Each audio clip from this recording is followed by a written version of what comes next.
Kung pukaw, uy. Ay, nubatasan, uy. It's beautiful. There, we're on our way to Malim Tabi na Sambuanga del Sur. Means complete ang team and plan for today. First banding ta for this year 2025. Actually, nakaplano na ni siya kay makauli ang ato ang mga ka-team and plan from their work. So, complete ang ato ang team and plan for today's video. Then, mauli na sab ang uban kay mamay kasad sa trabaho. Narita import for today's video, no? One of our national executives, our MCYO National Vice President Pastor Brian Camaya. Importante, Bombay lang taka. Bahala sa Tagalog, Tagalog ba to? Ako Tagalog, okay ko. Okay ko po. Dapat sa libro niya, gawin to. Guys ako, lumayo ka na ako. Pili sa singina ba? Pero ito na ako. Lalong bata. Pili sa kanin, kasi alay sa init na niyang isuot. Hindi, promise, matay pa ka. Wapa dumi iPhone na yun.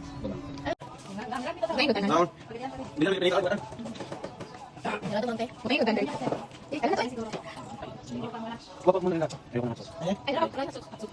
Wala sus. Tasin mo ano? Kasi nagayog na uy. Ano, meron pa rin ano? Ngayon din. Kaya, lagyan ka ng silang silang. Ah, lang natin gamit na. Pwede mo. Gusto ko kasi. Ako din di pa pasok. Siguro ko. Mas kita ka sa no. Mas kita. So, salamat tayo sa mga father dear nga nagpahulam sa iyang car. So, natuman na dato ang team and plan laad. And then, nakapit pigid ta ilahang brother Jasper and Kim Kalimpong. Nakapaksi pigid dato pang entrance to. Namulam dahil kutsilyo ba? Hapit dito kay basin ay pang bring house di ay. So, nadala natin si Cap Jasper and Kim Kalimpong sa team and plan. Ang plan gini siya kayo. Mamili sa plano. Ato raman yung kuhan import. And we're here. Not so long trip, but it's a long. Kaya ito na ta nakagikan. So, magantos gini mga walay paniudto karon. Stop over ito for eating pizza. Mag-diet sa putano. Kaya sige ratag kaon. So, dili man tata mga cottage. So, according to the boys, murag basin mo ulan ba? For the sake of everybody, sa nagkuhan ng Salaw Cottage. Salamat sa ang sponsors.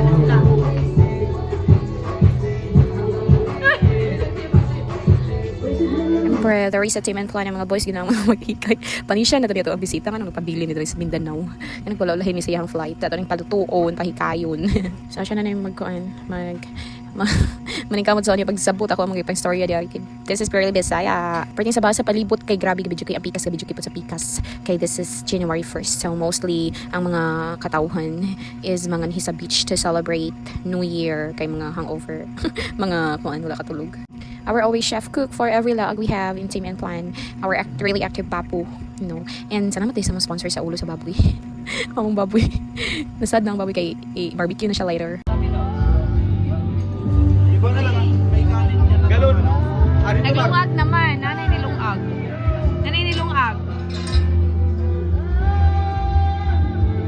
May tagay ka nagluto, may.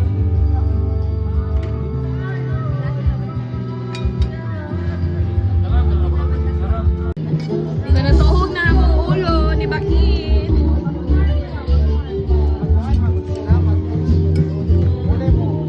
Mas ninglala na noon. May bugnaw na piyang lupiaon may. Ito, walang na-contribute kundi kain lang.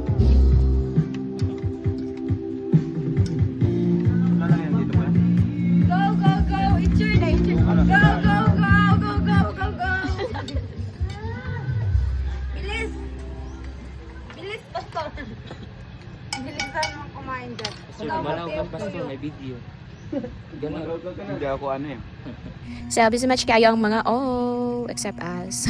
Busy sad may ugkuan. Putusan nga mong lumpia.